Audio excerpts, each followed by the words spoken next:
Isaac is just one of the many biblical examples about how obedience and faithfulness and seed sowing result in God's tremendous harvest of blessings in our lives.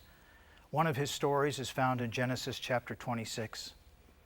There was a famine in the land, and the Lord appeared to Isaac, and he said to him, "Do not go down to Egypt. Live in the land of which I shall tell you. Dwell in this land, and I will be with you and bless you. For to you and your descendants I give all of these lands, and I will perform the oath which I swore to Abraham your father." The Bible says, "Then Isaac sowed in that land and reaped in the land the same year 100-fold, and the Lord blessed him, and the man began to prosper and continued prospering until he became very prosperous." My friend, during a time of famine, God told Isaac, don't go down to Egypt, where he would have had plenty of food and water for his household.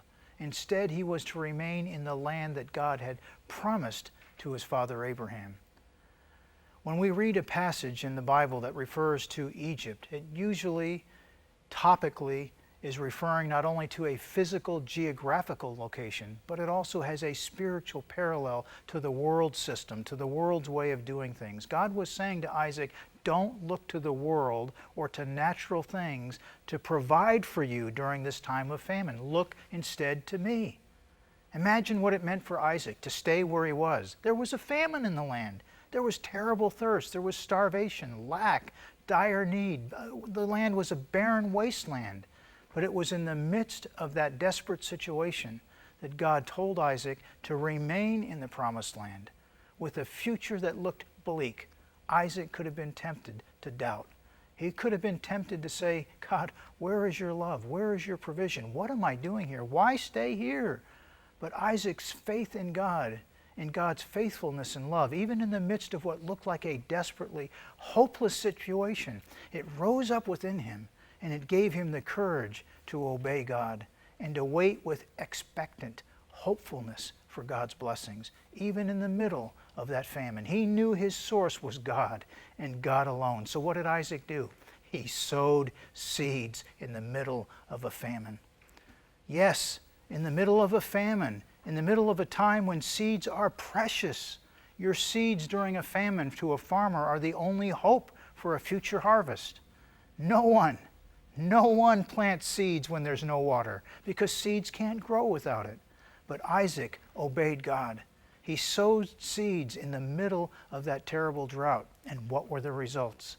Listen to this from the scriptures. It says, "Then Isaac sowed in that land and reaped in the same year 100-fold, and the Lord blessed him." In response to Isaac's obedience, his faith, his expectation, and seed sowing, Isaac received 100-fold harvest. What a powerful example of how to release God's covenant blessings in our lives.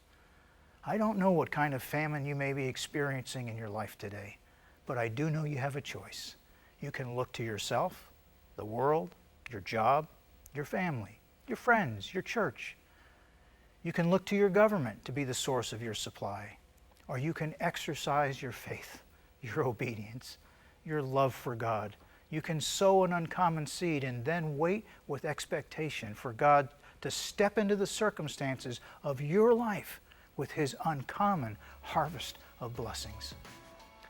I'm going to be back tomorrow with more keys to unlocking his blessings in your life. Until then, God bless you.